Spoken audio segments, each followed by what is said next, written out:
Welcome to A Barking Boutique Pet Grooming. Today, we're going to groom Mr. Noodle. He is very sweet. He is 10 years old. He's a Shih Tzu Maltese mix. And I'm just going to walk you through the steps of bathing and fluff drying. People don't understand what fluff drying is, and I just want to show you what every dog goes through before we even get to their haircut. And we also get soaked, as you can see. I always start off my dogs by using a tearless shampoo. I don't want to get soap in the eyes or have chemical burns. So we're just washing every dog's face in a tearless shampoo. And as you can see, I'm trying to avoid his eyes going around the nose. I'm picking at the little eye gookies that are left over underneath his eyes. And then depending on if you've already diluted your shampoo, you can put it right on your dog. If you haven't, then I would follow the directions on the shampoo that you choose to use.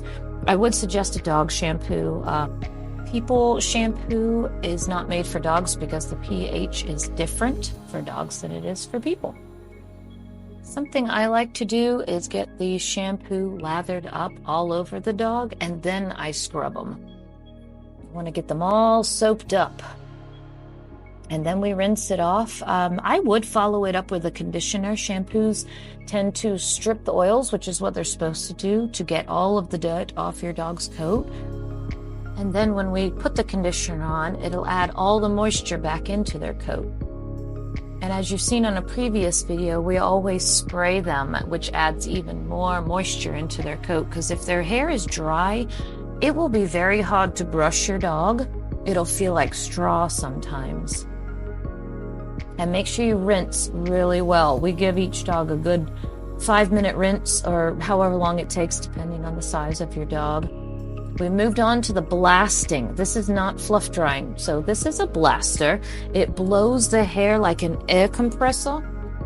And what we're doing is just getting off the bulk of the water. That's why we put a towel underneath of them, as you can see, because it will catch the water and then you're not blowing water all over the place.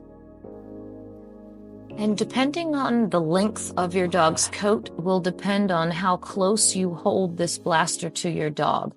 If they have a short hair, you can hold it pretty close to their skin and just blast that water off. But as you can see, Noodle here has, I would say, medium hair. So I'm not holding it right to his skin because it can mat the hair up if you hold it too close.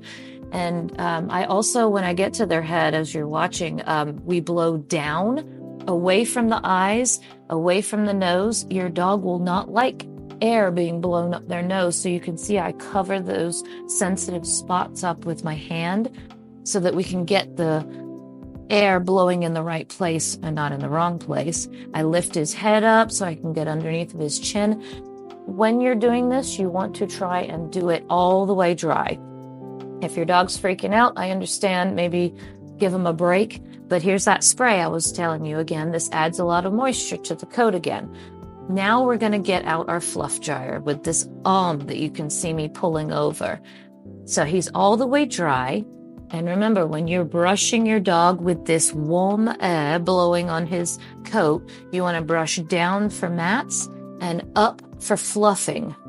If your dog has super long hair, you may not want to brush up because it might tangle your dog. So if you find that's happening, just brush down. But you want to make sure that you can see your dog's skin. See how the air is blowing it right to the skin? This is the time when you can see if they're matted, if they have any ticks, sore spots. You can kind of investigate your dog to see what's going on. Let that air help you see things. Noodle and I have a very good relationship. I've probably been grooming him for years, so he knows what I want from him, and he's very good about letting me do what I need to. Faces are very important to brush out. They get tangled a lot. Most of the time, you want to do short, quick strokes. You don't want to be pulling on their skin all the time because that will hurt, and you can give them brush burn if you brush in one spot for too long. And back behind the ears, that is another spot where a lot of dogs get mats. So you want to pay attention to those special areas, the behind the ears, the feet, the face, the spots that they lick a lot. If your dog has spots that they lick, it gets matted. So after they're done licking, brush them out. And that will help your groomer, or you as a groomer, to not have mats in your dog's coat.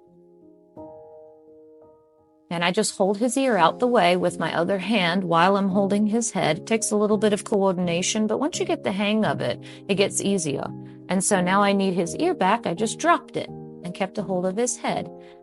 And not every dog will be this good, but again, training, do what you can, start somewhere, and just keep trying to put them back where you need them till they understand what you're asking. And if your dog enjoys treats, you can totally give them treats. I do not treat my dogs because I don't know who's allergic to what, but if the parents bring treats, I'll give them treats, whatever makes them happy. And you can see his free-flowing hair is so beautiful. So the blasting part probably took me about 15 minutes. This brushing and fluff drying part probably takes me another 15 minutes. So it's not that long. And if you did come upon some mats, all you do is just keep brushing over that spot. Remember, quick, short strokes.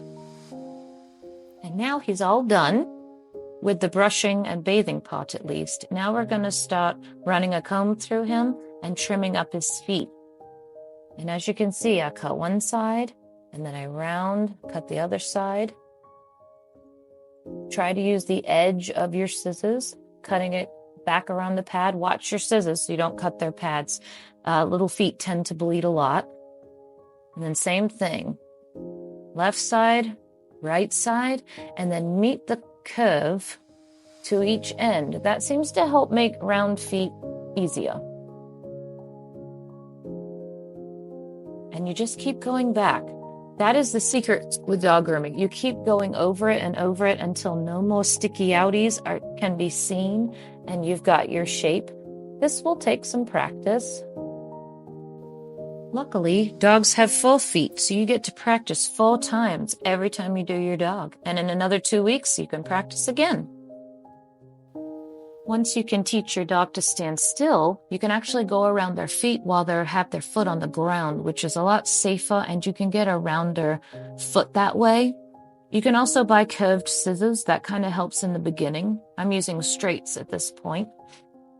But sometimes I will switch to my curved scissors. Just depends on preference.